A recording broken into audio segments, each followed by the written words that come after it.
Friends, good morning. I am Kangana lifestyle. তোমাদের সবাইকে স্বাগত। আশা করি তুমি সবাই খুব ভালো আছো। আমিও খুব ভালো আছি। আজ হলো শুক্রবার আর এখন থেকে ভিডিও স্টার্ট করে দিয়েছি। আজকে সকালবেলাটা খুব তাড়াহুড়ো মনে থাকবে, কারণ আজকে আমার এক্সাম আছে, অন্য কলেজে সিট পড়েছে, সেটা হলো সেই বারাসাত যেতে হবে। তখন আমি তাড়াহুড়ো করে করবো, তোমরা শুধু দেখতে থাকো আর ভয়েস ওভার দিয়ে দেবো। তো এই যে এখন বাজে 8:30, আমার হাতে আর 1 ঘন্টা মতো টাইম। আমি 9:30-র মধ্যে বেরোতে হবে। এদিকে শুধু বিছানাটা একটু ঝাড় দেবো আর ঘরটা, ব্যাস। আর কিচ্ছু করবো না আমি। এত কিছু করার টাইম এখন আমি পাবো না। আর আলুর তরকারি করব, এই তরকারিটা এখন বসিয়ে দেবো। তার সাথে মা রুটি করে রেখে দিয়ে গেছে, তো এটা করতে বেশিক্ষণ লাগবে না। আর চাটা এখানে গরম হয়ে গেছে, চাটা আমি এখন খাবো। বিছানাটা এখানে মোটামুটি এগিয়ে তুলেছি, এখনও কম্বলটা শুধু একটু ভাঁজ করবো, একটু সুন্দর করে রেখে দিয়ে আমি বেরিয়ে যাব। আমাকে এখন স্নান করতে হবে, স্নান করে তারপরে আমি দিন রেডি হয়ে বেরাবো। গপুকে খেতে দিয়ে বেরোতে হবে আমাকে, তো ওই জন্য প্রচণ্ড চাপের মধ্যে আছি, তাড়াহুড়োর মধ্যে আছি। তো এই যে এখানে নেড়ে চেড়ে কালো জিরে দিয়ে ধনে পাতা দিয়ে এখানে আলুর তরকারি বসিয়ে দিয়েছি। একটু ফুটলে আমি চাপা দেবো। এখানে আমার চা গরম হয়ে গেছে, চাটা খাবো। তার আগে মা খেজুর রেখে গেছে, খেজুরটাও আমাকে খেতে হবে, একটু ধুয়ে খাবো।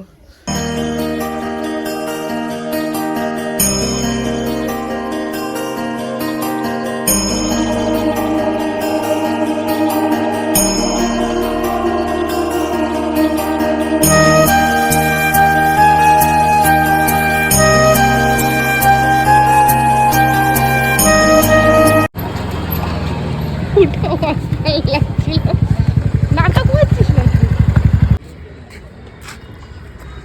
মেয়েকে না, বাবার ছেলে।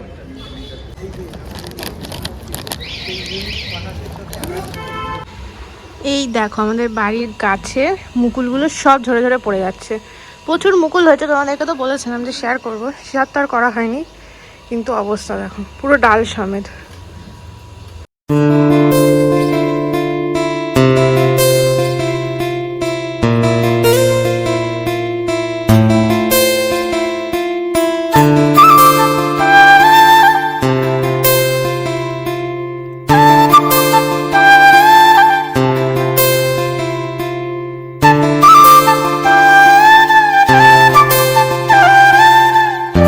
ঘটনা, আমার ভাই আমার কাছ থেকে 5 টাকা চেয়েছিল, তো আমি 5 টাকাটা দিইনি।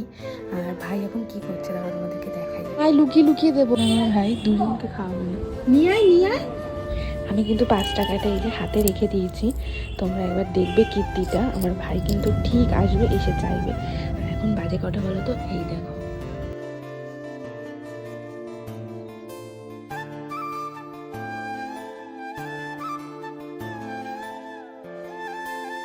তো আজকে মা বানাচ্ছে সোয়াবিন, আর এই সোয়াবিন দেখে কি মনে পড়ে মা ফার্স্ট আমার কি হতো বলো? বলছিলাম সোয়াবিন হলো ফার্স্ট আমার জীবনের রান্না। মানে তখন তখন প্রথম তখন আমি 7-8-এ পড়তাম, তখন আমি ফার্স্ট রান্না করতে শিখেছি সোয়াবিন আলুর তরকারি, যেটা করে আমি নিজেকে ভাবতাম আই অ্যাম সুপারম্যান। খুব বড় কথা, পুরো মাংসের মতো রান্না করতাম, নিজেকে ভাবতাম মাংস রান্না করে ফেলেছি। আর এখন আমি মাংস রান্না করতে পারি, আমি সমস্ত রান্না করতে পারি এখন। ইয়ো ইয়ো।